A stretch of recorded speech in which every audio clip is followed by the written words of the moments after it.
सुप्रभात प्रिय बच्चों।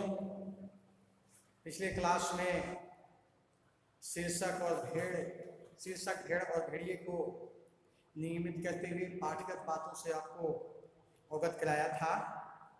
आज पुनः पाठ को नियमित करते हुए पाठगत बातों से जो पाठ के मौलिक बात है उसे अवगत कराने का प्रयास करूंगा। पिछले क्लास में हम लोगों ने देखा था किस प्रकार से सियार भेड़िए को बरगलाता है, क्योंकि वह उसी की दी हुई खाना खाता है, इसलिए वह उसका गुणगान गाता है और समय समय पर उसके साथ रहते हुए उसका जो काम है उसको अच्छे ढंग से करता है। आज पुनः उससे आगे हम लोग चलेंगे। आखिर भेड़िए ने वन प्रदेश की पंचायत के चुनाव की बात बूढ़े सियार को समझाई। बड़े गिरे मन से कहा, चुनाव अब पास आता जा रहा है, अब यहाँ से भागने के सिवा कोई चारा नहीं, पर जाए भी तो कहा जाए। स्वाभाविक है, हम लोगों ने देखा है कि यहाँ पर भेड़ों की संख्या 90% है और भेड़िए की संख्या मात्र 10% है। स्वाभाविक रूप से भेड़ निहायत नेक है, ईमानदार, कोमल, विनयी और उनकी प्रकृति निश्चित रूप से सात्विकता पर आधारित और अवलंबित है। वहीं पर ये भेड़िए जो जाती हैं चलाक हैं, धूर्त हैं, मकार हैं, इन पर अवसरवादी का जो ठप्पा लगा हुआ उसको आसानी से नहीं हटाया जा सकता।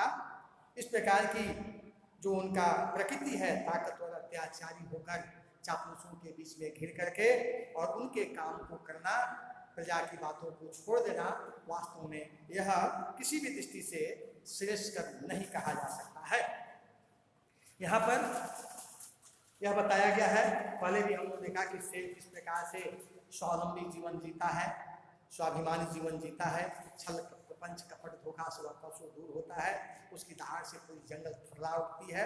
लेकिन सियार ऐसा नहीं हो सकता, क्योंकि सियार में एक प्राकृतिक गुण बिल्कुल नहीं है। स्वाभाविक रूप से वहां पर जो बात कही गई, आखिर भेड़िए ने वन प्रदेश की पंचायत के चुनाव की बात बूढ़े सियार को समझाई। बड़े गिरे मन से, उदास मन से कहा, चुनाव अब पास आता जा रहा है, अब यहाँ से भागने के सिवा दूसरा कोई उपाय नहीं है।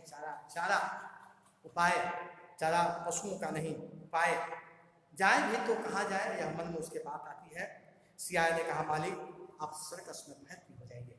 सर्कस जहाँ पर जीवों को रखा जाता है, खाने पीने की व्यवस्था अच्छी है, समय समय पर उनको सर्कस के द्वारा जो बात प्रशिक्षण में दी जाती है वो दिखाते हैं, उसे पूरे सर्कस वाले पैसा कमाते हैं। ऐसा करने का एक उपहास मजाक उसके साथ किया गया। भेड़िए ने कहा, अरे वहां भी शेर और रिस्क तो ले लेते हैं, पर हम इतने बदनाम हैं कि हमें कोई वहां पूछता भी नहीं है। वास्तव में वहां पर बलवान लोग को ही रखे जाते हैं, या वास्तव में चोर चालाक हैं, बलवान में शेर और चालाकी में बंदर। इसके बाद हाथियों को भी आप वहां देख सकते हैं, क्योंकि ये इतने बदनाम हैं, कुख्यात हैं, ये ऐसे कार्य करते हैं कि इनकी जो करनी है वह निश्चित रूप से स्पष्ट नहीं है, परिणाम स्वरूप वे ऐसा नहीं करना चाहते। तो सियार ने खुद सोच कर कहा, अजायब घर में चले जाइए। अब बताइए, अजायब घर संग्रहालय, वहां पर इसका क्या काम है, उसका कोई मतलब नहीं है। जो समझ में आता है सियार को, उसका उपहास उड़ाते हुए बताते चला जाता है। भेड़िए ने कहा, अरे वहां भी जगह नहीं है, सुना है वहां तो आदमी रखे जाते हैं। अब संग्रहालय अजायब घर में आखिर इनका और ऐसे धूर्त जानवर का क्या काम? वहां पर सीधे साधे जो उपयुक्त व्यक्ति हैं उनको रखे जाते हैं।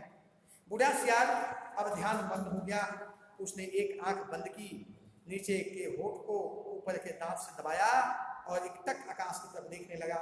फिर बोला, बस अब समझ में आ गया मालिक, अगर पंचायत में भेड़िया जाति का बहुमत हो जाए तो। स्वाभाविक रूप से उसने कहा कि अपने मन को ईश्वर के ध्यान में मग्न कर करके वह आकाश के तक देखते हुए उसको भेड़िए को बताता है कि एक बात समझ में आ गई, आप ये बात मान लीजिए, यदि आपकी जाति का बहुमत में आ जाए, अपनी सरकार बन जाए, आप व्यवस्था में आ जाए, आप उस तंत्र को चलाने के लिए फिर आ जाए, तो भेड़िया चिढ़ जाता है। स्वाभाविक रूप से यह जले पर नमक डालने जैसी बात हो गई।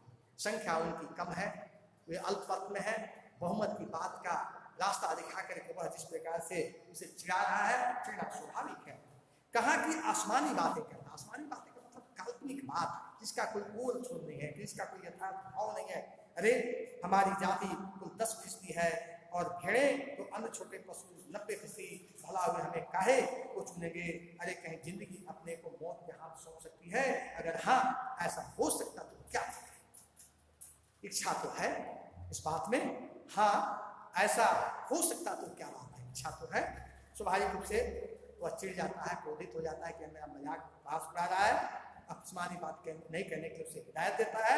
वह बताता है कि चूंकि मेरी जाति की संख्या मात्र 10% है, जबकि भेड़े और अन्य पशुओं को मिलाकर 90% लोग हैं, वे लोग क्यों चाहेंगे कि हमारी उनकी व्यवस्था में हम व्यवधान बनकर के उपस्थित हों और शासन तंत्र को हम चलाएं। यह ठीक उसी प्रकार से हुई जिस प्रकार से जिंदगी को मौत के हाथों सौंपना कहा जा सकता है।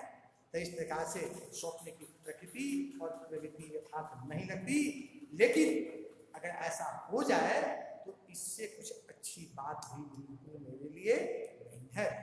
और अगले क्लास में फिर नियमित करेंगे स्कूल में।